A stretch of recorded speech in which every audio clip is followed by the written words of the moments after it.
The Chinook helicopter was a deafening, vibrating metal wail, lost in the immense, unforgiving geography of the Hindu Kush.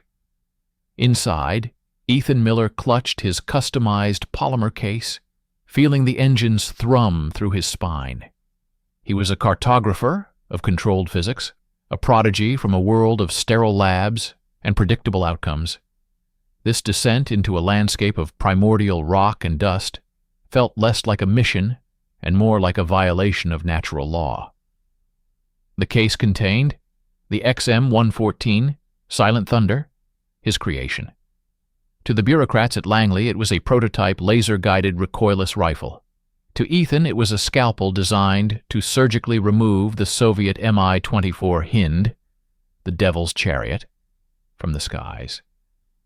It was a system of breathtaking elegance, a designator that painted a target with an invisible laser beam, and a rocket that followed that beam with silent, unerring precision. No complex piloting, no countermeasures. Just science.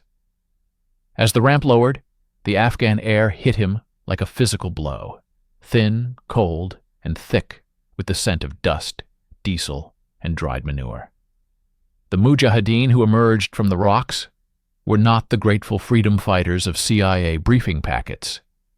They were men weathered into a state of permanent wariness, their eyes holding a flat, ancient light that assessed him and found him wanting. Their leader, Commander Abdul Karim, moved with a predator's economy. His handshake was a network of scars and calluses. He did not smile. His gaze went past Ethan to the case, and his expression hardened. He had spent years burying sons and brothers, his only defense against the sky demons being rusty rifles and a desperate, close-range ambush. He had begged for stingers, for a weapon of simple, brutal equality. He had been sent a boy with a toy. Ethan's demonstration was arranged in a high valley, the silence so profound it felt like a held breath.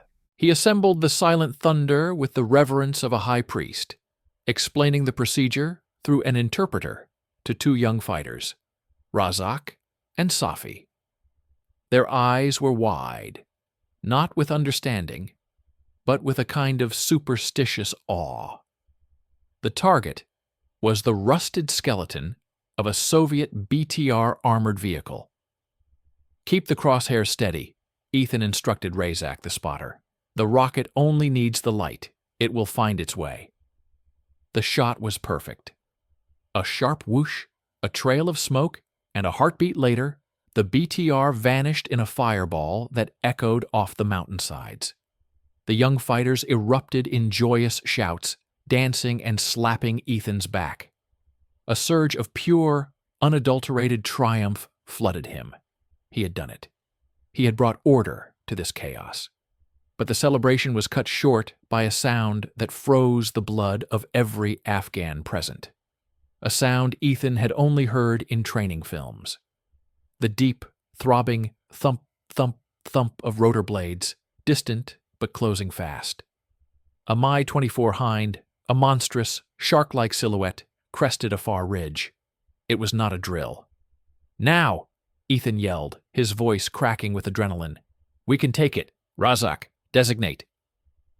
But the perfect choreography of the demonstration shattered. Razak's hands, steady on a stationary wreck, now trembled violently. The laser dot danced erratically over the vast, moving shape of the helicopter. Safi, the gunner, fumbled the heavy launch tube, his chance prayers, not commands. Abdul Karim did not panic.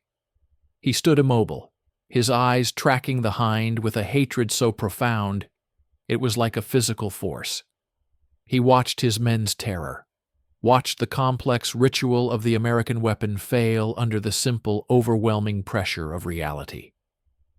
The Hind, unaware of the futile attempt to target it, continued its patrol and disappeared behind another peak.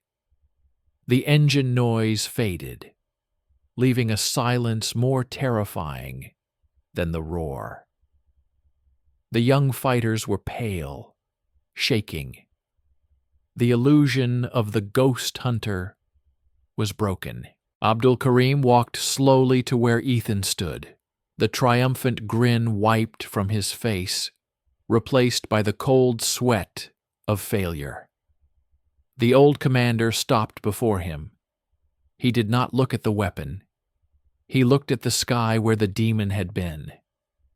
He pointed a single accusatory finger at the pristine case, then at Ethan's chest. "You see?" Abdul's voice was low, a gravelly rumble that carried more weight than any shouted accusation. "The ghost does not stand still for your magic. It hunts us. And you have brought us a slow, complicated prayer to answer a storm of fire." The failure in the valley hung over the camp like a poison. The easy camaraderie born from the successful test on the wrecked BTR was gone, replaced by averted eyes and muttered conversations Ethan couldn't understand. He spent the next 48 hours in a frenzy of obsessive maintenance, his fingers stained with grease and solvent, checking and rechecking every circuit, every lens, every connection of the silent thunder system. He blamed the altitude, the cold, the human error of the inexperienced spotter. He never once blamed the machine. Abdul Karim watched him from a distance, his silence more damning than any lecture. He saw the young engineer's desperation not as dedication, but as a dangerous form of blindness. He continued to deploy his men on their traditional missions, ambushing convoys with RPGs and machine guns, laying crude but effective pressure plate mines. These were acts of war Abdul understood, simple, brutal, and with a clear cause and effect. The intelligence came at dawn on the third day. A Soviet supply column, lightly armored, was moving through the narrow Gorband Pass. More critically, it was escorted by a single Mi-24 Hind. It was the perfect, high-value target Langley was waiting for.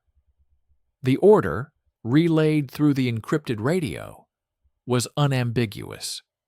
Validate the system. This was Ethan's chance for redemption. He selected a new spotter, not one of the eager young boys, but a grim, veteran fighter named Kalen, whose eyes were old and whose hands were steady. Kalen accepted the laser designator without a word, his expression unreadable. They took their position on a high ridge overlooking the pass. The world below was a painting in shades of brown and gray, the only sound the whisper of the wind. Ethan's heart hammered against his ribs. This was no longer a simulation. Below, the tiny insect-like forms of the trucks crawled along the dirt road. And then, the hind appeared, a black vulture circling its prey. Ethan nodded to Kalen. "Now, paint the helicopter." Kalen brought the designator to his eye. The laser, invisible to everyone but the system, reached out across the vast distance. On the scope's display, a tiny green light flickered, then glowed steady. "Target acquired," Kalen grunted, his voice a low rasp. Ethan felt a surge of vindication. He slapped the shoulder of the gunner, a man named Tariq. "Fire!" Tariq pulled the trigger.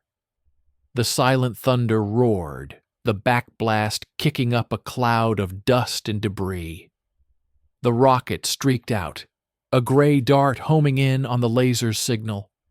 For 2 glorious seconds it worked. The rocket flew straight and true, closing the distance. Then, the hind pilot, a veteran of the Afghan sky, executed a standard, evasive, jinking maneuver. A slight, almost casual tilt of the rotor. The laser, held by a man on a mountain miles away, could not adjust fast enough. The beam slid off the helicopter's armored belly. The rocket, now blind, shot harmlessly past its target and detonated against the cliff face in a harmless puff of rock and smoke. The world seemed to hold its breath. On the ground, the Soviet convoy, now alerted, erupted into a frenzy of activity. But it was the Hind that reacted with terrifying purpose. It had not just seen the missile trail. It had identified its source.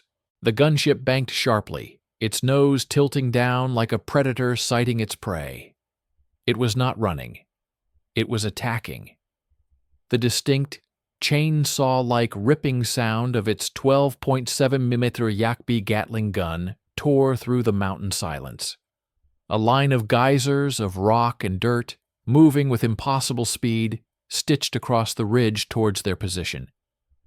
"Down!" Abdul Karim roared. It was too late for Tariq, the gunner.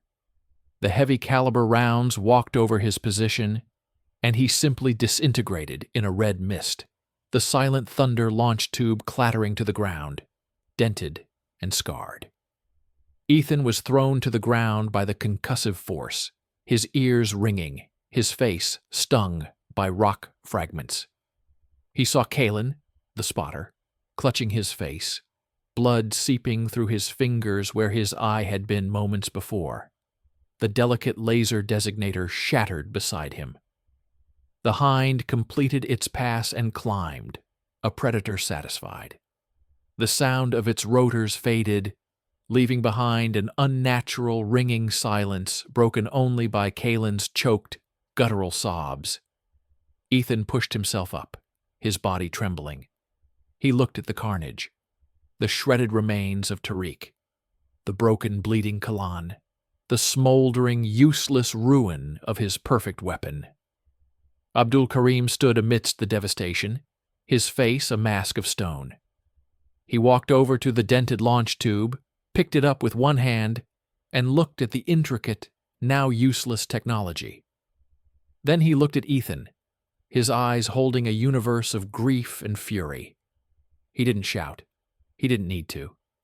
His voice was a low, deadly whisper that carried across the ridge, each word a hammer blow. "You brought a surgeon's knife to a butcher's world, and now my brothers have paid your bill." The return to the cave was a funeral procession.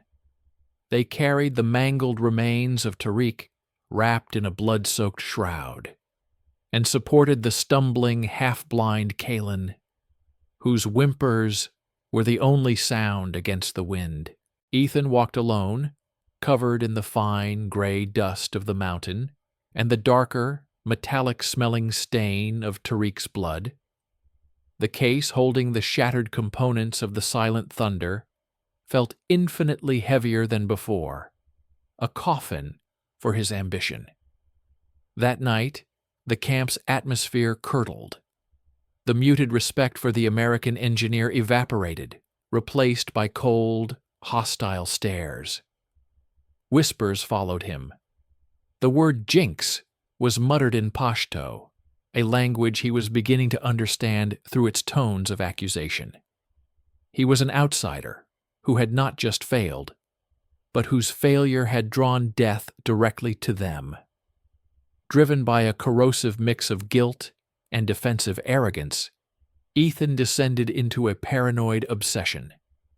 He took the remnants of the silent thunder to a secluded corner of the cave, lit by a single, flickering lantern. His hands, still trembling, laid out the pieces like an autopsy. The cracked lens of the designator, the dented tube, the scorched circuitry. He pored over them, not seeing the physical damage, but searching for a ghost in the machine, a flaw only he could find. It wasn't the system, he muttered to himself, his voice hoarse. The beam was steady, the trajectory was nominal. It was the evasive maneuver, a variable we didn't account for, or something else. His mind, reeling from trauma, latched onto a darker possibility: sabotage, a misplaced component. Had someone in the camp, distrustful of the American magic, tampered with it? He eyed the shadows, every passing mujahid a potential suspect. Abdul Karim dealt with the fallout in his own way, He oversaw the cleansing and burial of Tariq, his prayers a low, resonant chant of sorrow and acceptance. He did not confront Ethan. His silence was a more profound condemnation. He saw the young engineer's frantic, solitary tinkering, not as a search for truth, but as a refusal to look at the only truth that mattered. The weapon was a failure because the war was not a laboratory. The breaking point came from Langley. The encrypted message was short, brutal, and devoid of any understanding of the reality on the ground. Initial field data unsatisfactory. Confirm system viability within 72 hours, or initiate termination protocol. Assets are not expendable for negligible return. The words burned in Ethan's mind. Termination protocol. They would scrap his life's work. Assets. Tariq and Kalen were just assets. The cold, bureaucratic language finally shattered his single-minded focus on the machine. He looked up from his greasy components and saw, for the first time, the real cost etched on the faces of the men around him. He found Abdul Karim sharpening his knife on a whetstone, the rhythmic scrape, a sound of pure, functional purpose. "They are shutting us down," Ethan said, his voice flat. "They want me to prove it works, or they destroy it and pull me out." Abdul did not look up. "This is a good thing. It ends the dying." "Or it proves we were right," Ethan insisted, a last desperate ember of pride glowing. "We need better intelligence. We need to know exactly how the Hind moves, its patrol patterns, its blind spots. Your men see things satellites cannot. My machine can calculate what a rifle cannot." He was no longer just the arrogant engineer. He was a man pleading for a chance to salvage meaning from the carnage he had caused. Abdul Karim finally stopped sharpening his knife. He looked at Ethan, truly looked at him, and saw not the cocksure boy, but a haunted man covered in the blood of his failure. He saw the flicker of understanding, the first crack in the wall of technological arrogance. "There is a place," Abdul said slowly, his voice low. "A high valley the Soviets use as a transit route. We can watch from the rocks. We can see the demon in its lair. But we go alone. You and I. No weapon. Only eyes." It was not a mission of trust, but a trial. A test to see if the American could shed his technology and simply see the war for what it was. The next morning, they left before dawn. They moved on foot, higher into the thin, razor-sharp peaks. Ethan, stripped of his technological crutch, felt naked and vulnerable. He struggled to keep up with Abdul's effortless, silent pace. For hours, they did not speak. They simply climbed. Finally, Abdul stopped and pointed to a narrow ledge overlooking a vast, empty valley. They crouched, becoming part of the stone. Hours passed. The sun climbed. Then they saw it. A single Mi-24, not in combat but on a routine patrol. From this terrifying, intimate distance, Ethan saw it not as a target, but as a living entity. He saw the way it hugged the terrain, using the mountains for cover. He saw the subtle, constant shifts of its rotors, the unpredictable jinks and weaves that were as natural to it as breathing. He saw its speed, its raw, brutal power. He had been trying to hit a ghost with a single, perfect spear throw, but the ghost was never where you threw it. He looked at Abdul, who had been watching him, not the helicopter. In the old man's eyes there was no, "I told you so." There was only a shared, grim understanding of the problem. Ethan didn't need to say anything. He simply gave a slow, grim nod. The paranoia, the arrogance, the blame, It had been burned away by the thin, cold air and the terrifying sight of the enemy in its pure, unvarnished form. They were not an engineer and a guerrilla. They were two hunters, and for the first time, they were looking at the same prey. The observation post, high above the Soviet transit route, had forged a silent pact between Ethan and Abdul. The shared, intimate view of their prey had stripped away the last illusions. Ethan no longer saw a puzzle to be solved with math. He saw a predator to be understood and outmaneuvered. Abdul in turn saw that the American was no longer hiding behind his machine, but was finally learning the language of the hunt. Their return to the camp was met with suspicion. The men saw the change in their dynamic. The American, humbled and quiet; the commander, contemplative and decisive. Using a stick in the dirt, Ethan, with Abdul translating, drew what they had seen. He explained the hind's flight path, its reliance on terrain masking, the specific point in the valley where it was most vulnerable, a narrow choke point where it slowed and rose, presenting its broadside for a few critical seconds. "This is not a weapon of opportunity," Ethan said, his voice different now, devoid of boastful energy, filled with a grim certainty. "It is a weapon of ambush, of precision. We must make it come to us, on our terms, in the one place where my slow arrow can find its mark." The plan was audacious. It required absolute trust and perfect timing. They would use a small, trusted team to stage a mock attack on a remote Soviet outpost, a pinprick designed to draw a specific response. The pair of hinds known to operate from a nearby airfield. Then, they would fall back to the predetermined killing zone in the high valley. The mujahideen were skeptical. It was a complex dance for a people who waged war with a hammer's blow. But Abdul Karim's authority was absolute. He looked each of his key fighters in the eye. "We will use the Americans' tool," he stated, "but we will wield it with our will." The mock attack went as planned. A few RPG rounds against a distant guard post, a burst of machine gun fire, and then a rapid, visible retreat.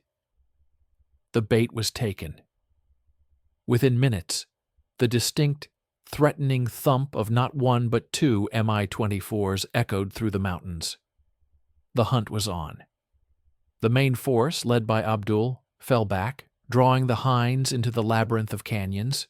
Meanwhile, Ethan and a hand-picked team, including the now one-eyed but fiercely determined Kalen, who insisted on vengeance, took up a hidden position on the valley's rim. They had one shot. The world narrowed to the mouth of the canyon. Ethan assembled the backup Silent Thunder unit, his movements economical, precise. There was no frantic energy, only a cold, focused flow. He was no longer a scientist testing a theory. He was a warrior preparing his spear.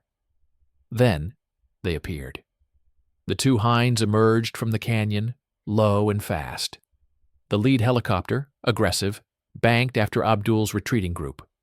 The second, the wingman, hung back, covering its partner's tail. It was this second bird that slowed, its nose tilting up as it prepared to provide overwatch. For a breathtaking 3 seconds it hovered, almost stationary, against the vast canvas of the sky. It was the moment. Ethan, acting as the spotter himself, shouldered the designator. He ignored the roaring engines, the vibrating ground, the screaming of his own nerves. His world was the eyepiece and the hovering gunship. He placed the crosshairs on the Mi-24's engine cowling, just below the main rotor. He took a breath, half of it, and held it. "Laser is locked," he said, his voice a calm, unnatural monotone. On his mark, Kalen, his face a mask of scar tissue and hatred, fired the rocket. The whoosh of the launch was swallowed by the wind. The projectile streaked out, a gray line connecting the mountain to the helicopter. This time, there was no evasive maneuver. The hind pilot, focused on the ground forces, was a perfect, unsuspecting statue. The impact was not a fiery Hollywood explosion. It was a violent, mechanical death. The shaped charge of the warhead punched through the thin armor and detonated inside the engine compartment. A gout of black smoke and orange flame erupted from the Mi-24's side. The helicopter shuddered violently, like a wounded animal. The steady thump of its rotors became a chaotic, failing whine. It began to spin, slowly at first, then with increasing speed, trailing a plume of dark smoke as it lost altitude. It disappeared behind the ridge, and a moment later, a final ground-shaking crump echoed through the valley, followed by a pillar of fire rising into the sky. A ragged cheer went up from the mujahideen on the ground. But the victory was instantly cut short. The lead Hind, realizing its wingman was gone, broke off its pursuit and whipped around with terrifying agility. It had seen the missile trail. It knew the source. It came for them. The 12.7mm Gatling gun erupted, stitching a line of death across the ridge. The world dissolved into noise and flying rock. Ethan was thrown to the ground, the designator flying from his hands and shattering on the stones. He saw Kalen, a smile of grim triumph still on his face, be cut in half by the heavy rounds. Ethan scrambled, grabbing the now useless silent thunder tube, and dove behind a boulder as the Hind made another pass, its rockets now screaming in, blasting the ridge top into a storm of shrapnel and debris. When the dust settled, the helicopter, having avenged its partner, retreated. The silence it left behind was heavy with the smell of cordite, blood, and burned metal. Ethan crawled out. His team was dead. The weapon system was destroyed. He looked down into the valley, at the burning wreckage of the Hind they had killed. It was a pyre for Kalan, for Tariq, for his own naivete. Abdul Karim climbed up to the devastated position. He looked at the dead, at the broken American, at the distant fire. He placed a hand on Ethan's shoulder, not in congratulation, but in shared mourning. "You proved your truth, engineer," Abdul said, his voice thick with the cost. "It can kill." He looked at the wreckage of the silent thunder, then at the funeral pyre of the Hind. "But the price of that truth is always written in blood. Now you see the real arithmetic of this war. The cost of their victory was a ghost that walked the camp. The charred wreckage of the Hind was a trophy, but the scorched rock and the bloodstains on the ridge were the real memorial. Ethan moved through the days like a sleepwalker, the images of Kalen's death and the helicopter's violent end playing behind his eyes on a relentless loop. The triumphant data point Langley craved, a confirmed kill, felt like an obscenity. He had his proof, and it had cost him his soul. 3 days after the ambush, the familiar, unwelcome sound of a helicopter approached. But this was not a Soviet Hind. It was a sleek, unmarked American Black Hawk. From it descended a man in a crisp, clean khaki vest, Martin Croft, Ethan's CIA handler. He looked out of place, a tourist in a land of ghosts. Croft's greeting was all business. He ignored the grim faces of the mujahideen and clasped Ethan's shoulder with a false, hearty camaraderie. "Hell of a result, Miller! The satellite imagery is undeniable. You did it. You validated the core concept." His eyes fell on the remains of the silent thunder system, its tube dented, its electronics shattered. "Shame about the hardware. The data, however, is priceless. We're scrubbing the program. Time to go." The words "scrubbing the program" were delivered with the same tone one would use to cancel an underperforming project, not to end a chapter that had cost lives. Abdul Karim watched the exchange from a distance, his arms crossed. He understood the meaning without understanding the words. The American was leaving. The toy was being taken away. Croft handed Ethan a small, heavy satchel. "Termination protocol. The prototypes, the design specs on your laptop, the backup data drives. Everything goes into the incinerator. We were never here." Ethan's hands were numb as he took the satchel. He walked to the fire pit.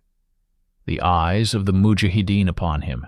He pulled out his laptop, the vessel of his life's work, and threw it into the flames. The plastic casing warped and melted. Next, the data drives, little plastic coffins for his ambition. They hissed and popped. Finally, he took the 2 remaining Silent Thunder prototypes from their cases. The pristine, unused weapons that represented a future that would now never be. For a moment he held one, feeling its perfect balance, its cold promise. He saw Abdul's eyes on him, not with anger, but with a deep, weary understanding. He threw them into the heart of the fire. The sophisticated polymers and electronics blackened and melted, becoming nothing more than toxic slag. He was burning his own child, erasing every trace of the ghost hunter. Croft gave a satisfied nod. "Good. That's that. The bird's waiting." As Croft turned back towards the helicopter, Ethan didn't move. He looked at Abdul Karim, then at the faces of the surviving fighters.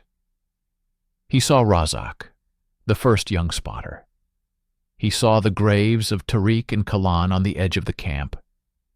He was not leaving this mountain the same man who had arrived. He walked over to Abdul. There were no words that could bridge the chasm between their worlds. He simply extended his hand. Abdul Karim looked at the offered hand, then at Ethan's face. He saw the death of the arrogant engineer and the birth of a man who understood the weight of the earth.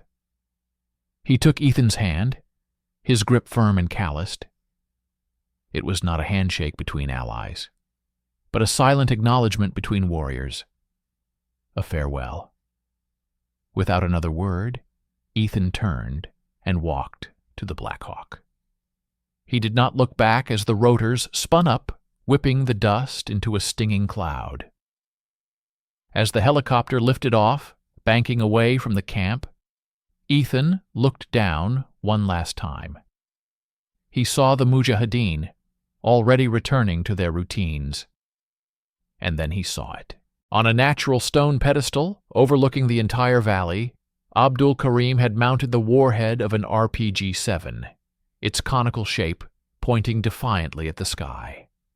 It was crude, simple, and utterly effective. It was their answer. It had always been their answer. The helicopter gained altitude, and the camp, the mountains, and the RPG Sentinel shrunk into the vast, indifferent landscape. Ethan Miller leaned his head back against the vibrating fuselage and closed his eyes. He had come to bring the future of warfare. He was leaving with a lesson in its ancient, terrible cost. He had come to hunt a ghost, and in the process had lost a part of his own soul to the silent, thundering mountains.